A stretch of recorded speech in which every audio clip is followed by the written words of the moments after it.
یہ یونٹ مصنوعی ذہانت سے تیار کیا گیا ہے، اس لیے اس میں الفاظ کی درستگی اور ادائیگی میں غلطی کا احتمال ہو سکتا ہے۔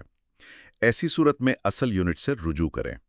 مولانا آزاد نیشنل اردو یونیورسٹی کے centre for distance and on line education کے تعلیمی پروگرام میں آپ کا خیر مقدم ہے۔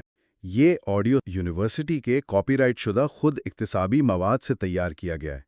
یہ مواد مولانا آزاد نیشنل اردو یونیورسٹی کے اے آئی کی مدد سے تیار کردہ آڈیو سیریز کا حصہ ہے۔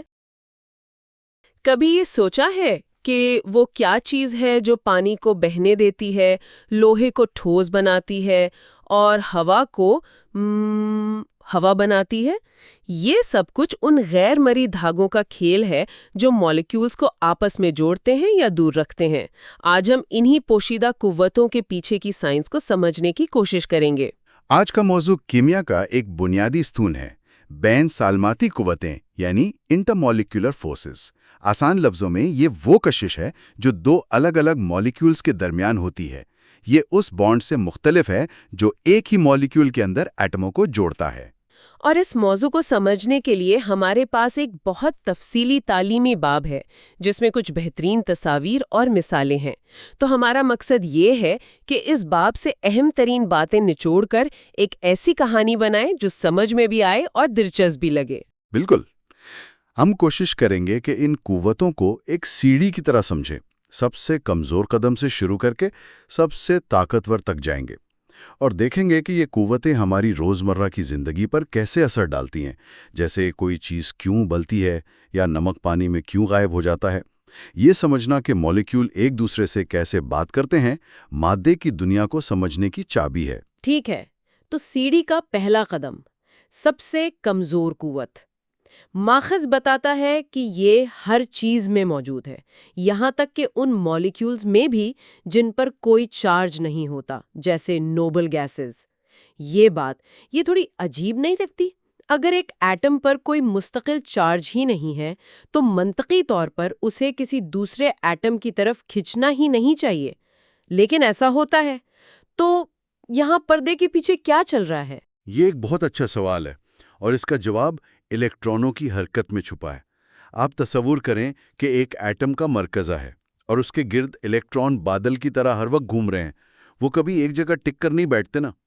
کسی بھی لمحے پلک جھپکنے سے بھی کم وقت کے لیے ایسا ہو سکتا ہے کہ زیادہ تر الیکٹران اتفاقاً ایٹم کی ایک طرف جمع ہو جائیں۔ اچھا، تو اس ایک لمحے کے لیے ایٹم کی وہ سائڈ تھوڑی سی منفی ہو جائے گی اور دوسری سائڈ تھوڑی سی مثبت، ایک چھوٹا سا عارضی مغناطیس بن جائے گا۔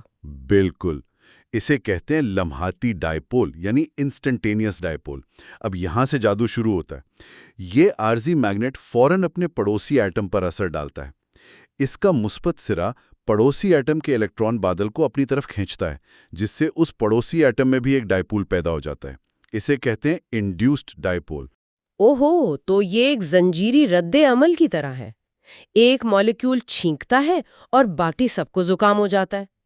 ایک لمحے کے لیے ایک ڈائپول بنتا ہے جو دوسرے میں بنواتا ہے، اور ان کے بیچ ایک بہت ہی ہلکی سی کشش پیدا ہو جاتی ہے۔ آپ نے بالکل صحیح پکڑا، یہی لنڈن ڈسپرشن فورس ہے۔ یہ پلک جھپکتے ہی بنتی اور ٹوٹتی رہتی ہے۔ یہ اتنی کمزور ہے کہ اکثر اسے نظر انداز کر دیا جاتا ہے، لیکن اس کی طاقت اس کی تعداد میں ہے۔ یہ سوچنے والی بات ہے کہ گیکو جیسی چھپکلی دیوار پر کیسے چھپک جاتی ہے؟ اس کے پاؤں پر کوئی گوند نہیں ہوتی۔ میں نے ہمیشہ سوچا ہے یہ کیسے ہوتا ہے۔ اس کا جواب یہی لنڈن فورسز ہیں۔ اس کے پاؤں پر لاکھوں کروڑوں چھوٹے چھوٹے بال ہوتے ہیں جو دیوار کی سطح کے اتنے قریب چلے جاتے ہیں کہ ان کے ایٹموں اور دیوار کے ایٹموں کے درمیان اربوں کی تعداد میں یہی لمحاتی ڈائپول بنتے ہیں۔ ایک اکیلی قوت کچھ نہیں، لیکن جب یہ اربوں میں ہو تو وہ مل کر پوری چھپکلی کا وزن اٹھا لیتی ہیں۔ یہ تو کمال ہے۔ تو کیا اسی وجہ سے بڑی غیر قطبی چیزیں جیسے موم یا پلاسٹک کمرے کے درجہ حرارت پر ٹھوس ہوتی ہیں، کیونکہ ان کے بڑے مالیکیولز میں لاکھوں ایسی چھوٹی چھوٹی قوتیں جمع ہو جاتی ہیں؟ بالکل، جتنا بڑا مالیکیول ہوگا اس میں اتنے ہی زیادہ الیکٹران ہوں گے، اور یہ الیکٹران بادل کا ڈھولنا اتنا ہی زیادہ ہوگا، جس سے یہ قوتیں مضبوط ہوتی جائیں گی۔ ٹھیک ہے، گیکو والی مثال نے تو اس کمزور قوت کو بالکل نئے زاویے سے دکھا دیا ہے۔ لیکن یہ تو ہوئی ایک عارضی کشش کی بات۔ کیا کوئی ایسی قوت بھی ہے جو زیادہ مستقل ہو، جیسے دو اصلی مقناطیسوں کے درمیان ہوتی ہے؟ جی ہاں، اور یہ ہمیں سیڑھی کے اگلے قدم پر لے جاتی ہے، ڈائپول فورسز۔ یہ ان مولیکیولز میں ہوتی ہیں جن میں مستقل اور منفی سرے ہوتے ہیں۔ انہیں قطبی مولیکیول کہتے ہیں۔ جیسے کہ ہائیڈروجن کلورائڈ، ہمارے ماخذ میں اس کی مثال دی گئی ہے۔ کلورین کا ایٹم ہائیڈروجن سے زیادہ لالچی ہے، یعنی وہ الیکٹرانوں کو اپنی طرف زیادہ طاقت سے کھینچتا ہے۔ بالکل صحیح لفظ استعمال کیا آپ نے، لالچی۔ کیمسٹری میں ہم اسے الیکٹرونیگیٹیوٹی کہتے ہیں۔ کلورین زیادہ الیکٹرونیگیٹیو ہے، اس لیے وہ بانڈ کے الیکٹرانوں کو اپنی طرف کھینچ کر رکھتا ہے۔ اس کھینچا تانی کے نتیجے میں کلورین پر مستقل طور پر ایک ہلکا سا منفی چارج یعنی ڈیلٹا نیگیٹو آ جاتا ہے، اور ہائیڈروجن پر ایک ہلکا سا مثبت چارج۔ تو اب یہ مولیکیول ایک چھوٹا سا متصل مقناطیس بن گیا ہے۔ جی، اور جب ایسے بہت سارے چھوٹے چھوٹے میگنیٹیز ایک ساتھ ہوں گے تو ظاہر ہے کہ ایک کا مثبت سرا دوسرے کے منفی سرے کی طرف کشش محسوس کرے گا، بالکل۔ اور یہ کشش لنڈن فورسز کے مقابلے میں کافی زیادہ مضبوط ہوتی ہے کیونکہ یہ مستقل ہے۔ اسی لیے قطبی مادوں کے نقطۂ جوش یعنی بوائلنگ پوائنٹس عموماً غیر قطبی مادوں سے زیادہ ہوتے ہیں، چاہے ان کا سائز یا وزن ایک جیسا ہی کیوں نہ ہو۔ ان مستقل مغناطیسوں کو ایک دوسرے سے الگ کر کے گیس میں بدلنے کے لیے زیادہ توانائی یعنی زیادہ درجہ حرارت کی ضرورت پڑتی ہے۔ اچھا، اب تصویر تھوڑی واضح ہو رہی ہے۔ ہمارے پاس ایک طرف لمحاتی مقناطیس ہیں یعنی لنڈن فورسز، اور دوسری طرف مستقل چھوٹے مقناطیس۔ اب میرا ذہن ایک اور سوال کی طرف جا رہا ہے۔ کیا ہوتا ہے اگر ہم اس کھیل میں ایک مکمل چارج والا کھلاڑی لے آئیں، یعنی آئن جیسے نمک میں ہوتا ہے، اسے پانی جیسے چھوٹے مقناطیسوں کے بیچ میں ڈال دیں تو؟ یہ ایک بہترین سوال ہے جو ہمیں تیسری اور اس سے بھی زیادہ مضبوط قوت کی طرف لاتا ہے، آئن ڈائپول فورسز۔ اس کو سمجھنے کے لیے آپ کا کھانے کے نمک یعنی سوڈیم کلورائڈ کو پانی میں گھلنے کا خیال بالکل ٹھیک ہے۔ جیسے ہی نمک کا کرسٹل پانی میں جاتا ہے وہ اپنے آئنوں میں ٹوٹ جاتا ہے، ایک مکمل مثبت چارج والا سوڈیم آئن Na+، اور ایک مکمل منفی چارج والا کلورائڈ آئن Cl نیگیٹو۔ اور پانی، جیسا کہ ہم جانتے ہیں، ایک قطبی مولیکیول ہے، ایک چھوٹا سا مقناطیس جس کا آکسیجن والا سرا منفی اور ہائیڈروجن والے سرے مثبت ہیں۔ تو اب میدان سج گیا ہے۔ سوڈیم آئن کا مکمل مثبت چارج پانی کے مولیکیولز کے منفی آکسیجن والے سروں کو اپنی طرف کھینچتا ہے، اور کلورائڈ آئن کا مکمل منفی چارج پانی کے مثبت ہائیڈروجن والے سروں کو اپنی طرف کھینچتا ہے۔ ہمارے سامنے جو ماخذ میں ڈائیگرام ہے وہ بہت دلچسپ ہے۔ اس میں دکھایا گیا ہے کہ پانی کے مولیکیولز سوڈیم آئن کے گرد ایک طرح کا گھیرا ڈال لیتے ہیں، جیسے اسے ایک گروپ ہگ دے رہے ہوں، اپنے تمام منفی سرے اس کی طرف کر کے، اور کلورائڈ آئن کے ساتھ اس کا الٹ ہوتا ہے۔ اس عمل کو سالویشن کہتے ہیں؟ جی، یہی سالویشن ہے۔ اور یہ آئن ڈائپول قوتیں اتنی مضبوط ہوتی ہیں کہ یہ نمک کے کرسٹل کے اندر سوڈیم اور کلورائڈ آئنوں کو جوڑ کر رکھنے والی قوتوں پر غالب آ جاتی ہیں۔ وہ آئنوں کو کرسٹل سے ایک ایک کر کے اکھاڑ لیتی ہیں اور اپنے گھیرے میں لے لیتی ہیں۔ یہی وجہ ہے کہ نمک پانی میں حل ہو جاتا ہے، وہ غائب نہیں ہوتا، بس پانی کے مولیکیولز اسے چاروں طرف سے گھیر لیتے ہیں۔ اور یہ صرف کچن تک محدود نہیں ہوگا، ہمارے خون میں بھی تو بہت سے آئنز ہوتے ہیں۔ بالکل، یہ قوتیں حیاتیاتی نظاموں میں انتہائی اہم ہیں۔ ہمارے جسم کے ہر خلیے میں آئنز اور پانی کے درمیان یہی تعامل ہو رہا ہوتا ہے جو پروٹینز کی شکل اور کام کو کنٹرول کرتا ہے۔ ٹھیک ہے، تو ہم کمزور ترین سے شروع ہو کر کافی مضبوط قوت تک پہنچ گئے ہیں، لیکن ایک ایسی قوت ہے جس کا نام سب سے زیادہ مشہور ہے، جو اتنی خاص ہے کہ اسے اپنا الگ ہی درجہ دیا گیا ہے، ہائیڈروجن بانڈ۔ یہ اس کھیل کا سپر سٹار کیوں ہے؟ اس میں ایسا کیا خاص ہے؟ ہائیڈروجن بانڈ دراصل ڈائپول فورس کی ہی ایک ایکسٹریم یعنی سپر چارج قسم ہے۔ یہ ہر جگہ نہیں ہوتی۔ اس کی شرط یہ ہے کہ ہائیڈروجن کا ایٹم براہ راست کیمسٹری کے 3 سب سے بڑے لالچی ایٹموں یعنی نائٹروجن، آکسیجن یا فلورین میں سے کسی ایک کے ساتھ جڑا ہو۔ اور ان تینوں سے ہی کیوں؟ کیونکہ یہ تینوں ایٹم الیکٹرانوں کو اتنی شدت سے اپنی طرف کھینچتے ہیں کہ ہائیڈروجن کا بیچارہ الیکٹران تقریباً چھن جاتا ہے۔ اس سے ہائیڈروجن کا ایٹم ایک تقریباً ننگے پروٹون کی طرح ہو جاتا ہے جس پر بہت زیادہ جزوی مثبت چارج ہوتا ہے۔ یہ انتہائی مثبت ہائیڈروجن جب کسی دوسرے مولیکیول کے نائٹروجن، آکسیجن یا فلورین کے پاس آتا ہے تو ان کے درمیان ایک غیر معمولی طور پر مضبوط کشش پیدا ہوتی ہے۔ اسی خاص اور مضبوط کشش کو ہائیڈروجن بانڈ کا نام دیا گیا ہے۔ اور اس کی سب سے بڑی مثال جو ہماری پوری دنیا کی بنیاد ہے وہ پانی H2O ہے۔ بالکل، پانی کی تقریباً تمام حیرت انگیز خصوصیات کی جڑ یہی ہائیڈروجن بانڈنگ ہے۔ ہمارے ماخذ میں ایک شاندار موازنہ دیا گیا ہے۔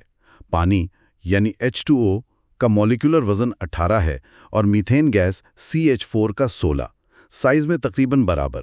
لیکن ان کی خصوصیات میں زمین آسمان کا فرق ہے۔ کیا فرق ہے؟ میتھین جو کہ غیر قطبی ہے اور اس میں صرف کمزور لنڈن فورسز ہوتی ہیں، -162 ڈگری سیلسیس پر ابل جاتی ہے۔ وہ شدید ٹھنڈ میں بھی گیس ہوتی ہے، جبکہ پانی جس میں انہی کمزور لنڈن فورسز کے ساتھ ساتھ مضبوط ہائیڈروجن بانڈز بھی ہوتے ہیں، وہ 100 ڈگری سیلسیس پر ابلتا ہے۔ یہ 262 ڈگری کا فرق ہے، یہ ناقابل یقین ہے۔ ایک منٹ، یہ اتنا بڑا فرق صرف ہائیڈروجن بانڈز کی وجہ سے ہے؟ یہ تو بہت بڑی بات ہے۔ جی ہاں، پانی کے مالیکیول ایک دوسرے کو مضبوطی سے پکڑے ہوئے ہیں۔ پانی کو ابالنے کے لیے آپ کو نہ صرف ان مالیکیولز کو توانائی دے کر تیز حرکت کروانی پڑتی ہے، بلکہ ان مضبوط ہائیڈروجن بانڈز کے جال کو توڑنے کے لیے بہت زیادہ اضافی توانائی خرچ کرنی پڑتی ہے۔ اگر ہائیڈروجن بانڈ نہ ہوتے تو زمین پر سارا پانی گیس کی شکل میں ہوتا اور زندگی شاید ممکن ہی نہ ہوتی۔ اس کا اثر حل پذیری پر بھی تو ہوتا ہوگا۔ بہت گہرا اثر ہوتا ہے۔ اصول سیدھا ہے، لائک ڈیزالوز لائک۔ جو چیزیں پانی کے ساتھ ہائیڈروجن بانڈ بنا سکتی ہیں وہ اس میں آسانی سے حل ہو جاتی ہیں، جیسے چینی یا الکحل۔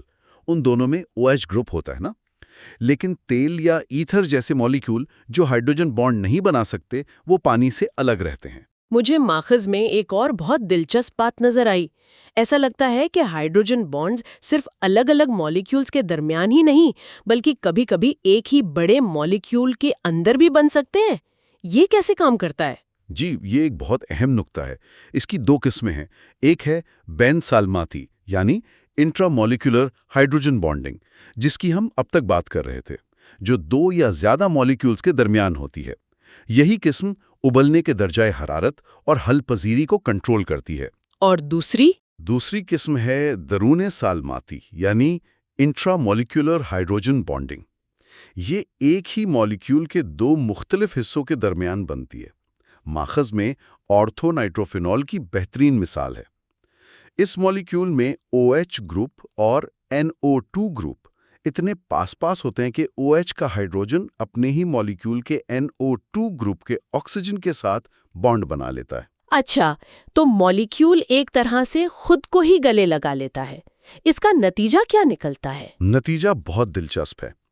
جب مالیکیول اپنے ہی اندر ہائیڈروجن بانڈ بنا کر مصروف ہو جاتا ہے تو وہ باہر موجود پانی کے مالیکیولز کے ساتھ بانڈ بنانے میں دلچسپی نہیں لیتا۔ وہ ایک طرح سے غیر سماجی ہو جاتا ہے۔ اس لیے آرتھو نائٹروفینول پانی میں بہت کم حل ہوتا ہے۔ میں سمجھ گئی۔